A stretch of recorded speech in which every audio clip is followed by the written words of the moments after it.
नमस्कार। सम्यक समाचार पत्रिका में आप सभी स्वाभिमानी, जागरूक, साहसी बहुजन जनप्रतिनिधियों का हार्दिक अभिवादन है।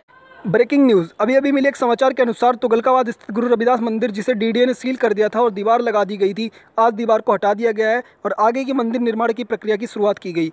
2019 में 10 अगस्त को सुप्रीम कोर्ट के एक आदेश का हवाला देते हुए गुरु रविदास मंदिर को ढहा दिया गया था और जिससे समाज में गहरा आक्रोश था और देश भर में आंदोलन भी हुए थे। इसके बाद सुप्रीम कोर्ट ने संज्ञान लिया और सुप्रीम कोर्ट में दायर याचिकाओं पर सुप्रीम कोर्ट ने निर्णय दिया कि मंदिर के लिए कमेटी बनाई जाएगी और 400 गज जमीन मंदिर को दी गई, जिस पर मंदिर का निर्माण किया जाएगा। इसी संकल्प को आगे बढ़ाने के लिए अब दिल्ली विकास प्राधिकरण ने दीवार को हटा दिया है और देखना बाकी है कि किस तरह से भव्य गुरु रविदास का मंदिर बनता है और इसका संचालन किस तरह से किया जाएगा। अब आप देखिए बसपा के पूर्व राष्ट्रीय उपाध्यक्ष जयप्रकाश ने आरक्षण पर क्या कहा। पॉइंट है कि क्या आरक्षण मौलिक अधिकार है या नहीं, क्योंकि अभी सुप्रीम कोर्ट ने कहा है कि आरक्षण मौलिक अधिकार नहीं है और हम इसको प्रूफ करेंगे कि ये मौलिक अधिकार है और इन्हीं के अकॉर्डिंग प्रूफ करेंगे। साथियों, अपनी बात नहीं करेंगे हम लोग, इन्हीं के अकॉर्डिंग हम लोग प्रूफ करेंगे कि संविधान मौलिक अधिकार है, वो आरक्षण मौलिक अधिकार है। इस बात को हम इन्हीं के अकॉर्डिंग प्रूफ करेंगे। साथियों ध्यान से देखना आप लोग, संविधान जो है वो अंग्रेजी में लिखा गया है, सबसे नंबर 1 बात। हिंदी में इन लोगों ने ट्रांसलेट किया है। संविधान में अंग्रेजी में लिखा है राइट टू इक्वालिटी। जो आपका जो पार्ट 3 है भारत देश के संविधान का, पार्ट 3 है, उसमें जो चैप्टर है, सब चैप्टर जो है उसमें जो पार्ट में जो चैप्टर है राइट टू इक्वालिटी, जो कि रन करता है आर्टिकल 14 से लेके 18 तक, ये राइट टू इक्वालिटी के सारे आर्टिकल्स हैं। वो जो है उसमें राइट टू इक्वालिटी लिखा हुआ है, इंग्लिश में बना था, उसमें राइट टू इक्वालिटी लिखा हुआ है, जिसका अर्थ हिंदी में बनता है समता के लिए अधिकार। राइट टू इक्वालिटी का मतलब समता का अधिकार नहीं बनता। राइट टू इक्वालिटी हिंदी में जो लिखा हुआ है उसका मतलब समता का अधिकार नहीं बनता। इंग्लिश में राइट टू इक्वालिटी का हिंदी में जो शब्द बनता है वो समता के लिए अधिकार बनता है। समता का अधिकार नहीं, समता के लिए अधिकार साथियों यहां पर ये बनता है। आगे समझ में आएगी ये बात हमने यहां पे क्यों रखी। अगर यहां पे होता समता का अधिकार तो फंडामेंटल राइट नहीं हो सकता था रिजर्वेशन, क्योंकि समता का अधिकार मतलब है किसी के साथ भेदभाव नहीं किया जाएगा, सभी को बराबर माना जाएगा, जैसा जो है उसको वैसा ही बराबर माना जाएगा। This is the meaning of समता का अधिकार। लेकिन सबको बराबर किया जाएगा, ये समता के लिए अधिकार है। इसका जो असली मीनिंग है उसका मतलब ये नहीं है कि सबको बराबर समझा जाएगा, ये नहीं है, बल्कि ये है कि सबको बराबर किया जाएगा। अगर इसका मतलब होता है कि सबको बराबर माना जाएगा तो मौलिक अधिकार आरक्षण नहीं होगा। लेकिन इसका मतलब है सबको बराबर किया जाएगा। राइट टू इक्वालिटी में सबसे पहले जो आर्टिकल 14 आता है, इक्वालिटी बिफोर लॉ, इसका मतलब है the state shall not deny to any person. Person word use किया गया है, सिटीजन वर्ड यूज नहीं किया गया है। पर्सन का मतलब विदेशी आदमी भी हो सकता है। उसके साथ में equality before law and equal protection of law.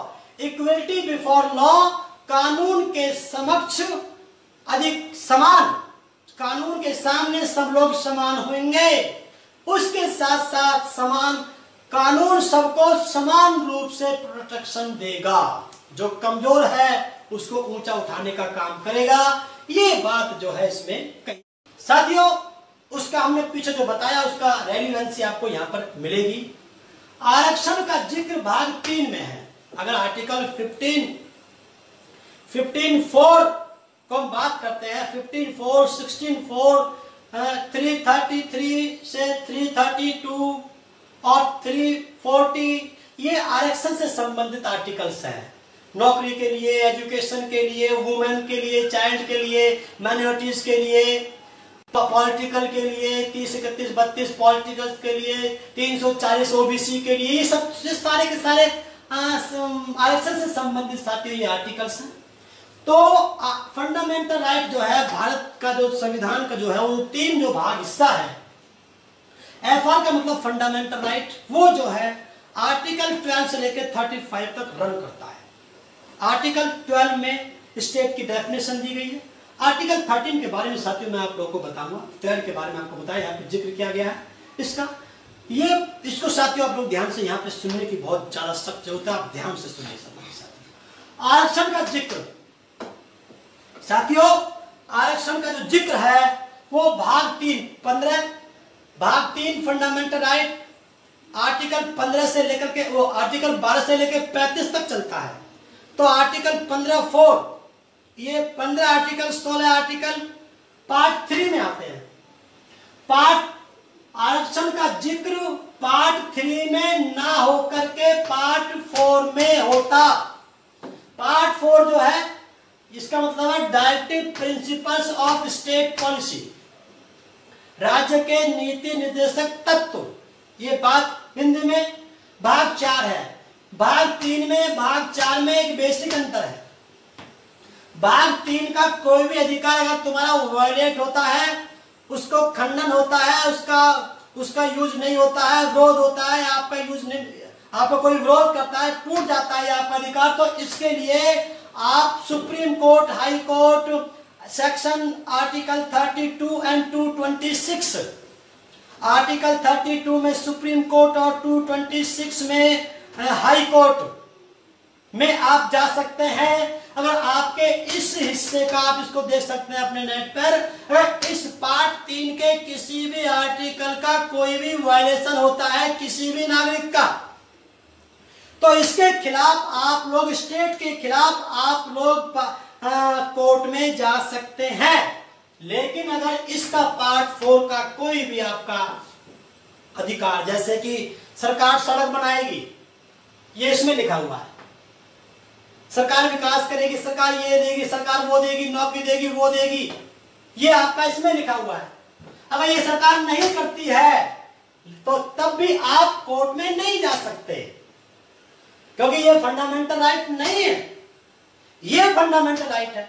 इसमें जो है अनुच्छेद 12 जो शुरू होता है उसमें सबसे पहले स्टेट के बारे में बताया, क्योंकि फंडामेंटल राइट्स जो है वो स्टेट के अगेंस्ट होते हैं, राजा के विपरीत होते हैं, ये राजा के पक्ष के होते हैं, इसकी राजा की मर्जी है, लेकिन ये राजा की मर्जी नहीं है, ये राजा के खिलाफ होते हैं ये अधिकार सम्मानित साथियों। इसलिए फिर राजा का जिक्र किया, स्टेट का जिक्र किया यहाँ का आर्टिकल सेक्शन उसमें आर्टिकल 12 के अंदर सम्मानित साथियों।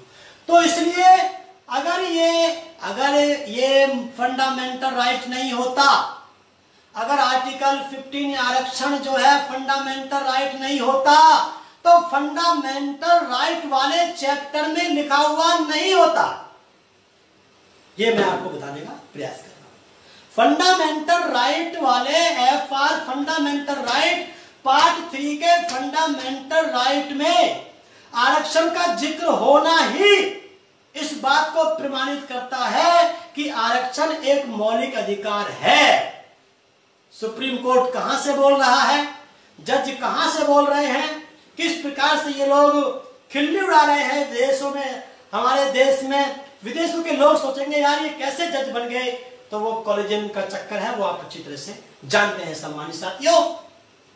तो इसलिए मैं बहस करने के लिए इसके लिए तैयार हूं कि फंडामेंटल राइट वाले चैप्टर में, मौलिक अधिकार वाले चैप्टर में आर्टिकल 15 में 4 में आरक्षण का जिक्र करना ही, और इस हिस्से में जिक्र नहीं करना, इसमें जिक्र नहीं करना। अगर ये फंडामेंटल राइट नहीं होता, अपने सरकार की अपनी मर्जी होती वो देता या नहीं देता, उसके लिए सुप्रीम कोर्ट में जाने का अधिकार नागरिक के पास नहीं होता, तो उसका जिक्र इस वाले पार्ट 4 में होता। लेकिन पार्ट 3 में, मैं फिर बोल रहा हूं, पार्ट 3 में आरक्षण का वर्णित करना, उसका जिक्र ही नहीं वर्णित करना, उसको वहां पे रखना, तो फंडामेंटल राइट वाले चैप्टर में, मौलिक अधिकार वाले चैप्टर में आरक्षण की बात को रखना ही इस बात को प्रूफ करता है कि ये आरक्षण एक मौलिक अधिकार है according to constitution, according to the constituent assembly, उसके अकॉर्डिंग सम्मानित साथियों ये बनता है, वरना इसका जिक्र नहीं होता। जैसे उदाहरण के लिए article 21A, A for amendment, वो भी अमेंडमेंट था, ये भी अमेंडमेंट है सम्मानित साथियों। अनुच्छेद 21, ये राइट टू लाइफ से संबंधित, ये आपको जीने का अधिकार है। क्यों? फंडामेंटल राइट है। पहले जो ये था, ये राइट टू एजुकेशन बना, पहले ये पार्ट 4 में था, सरकार नागरिकों को पढ़ाएगी, ये बात इसमें लिखी हुई थी, पार्ट 4 में लिखी हुई थी, नीति निर्देशक तत्व में लिखी हुई थी कि वो पढ़ाएगी, नहीं पढ़ाती है तो कोई दिक्कत नहीं है, कि फंडामेंटल राइट नहीं है। पहले ये जब यहां पर लिखा हुआ था तो इसके लिए सरकार के खिलाफ हम लोग नहीं जा सकते थे, लेकिन यहां से उठा करके आर्टिकल 39 से शायद लगभग से उसको उठा करके आर्टिकल 21A में लाया, राइट टू लाइफ के साथ राइट टू एजुकेशन जोड़ा। तो जब ये राइट टू एजुकेशन जब यहां पर था, डीपीएसपी में था, तो तब ये फंडामेंटल राइट नहीं था, लेकिन जब इस राइट टू एजुकेशन को यहां से उठा करके आर्टिकल 21 इस भाग में लाया गया, तो तभी से इस राइट टू एजुकेशन को फंडामेंटल राइट के रूप में इस देश में माना गया।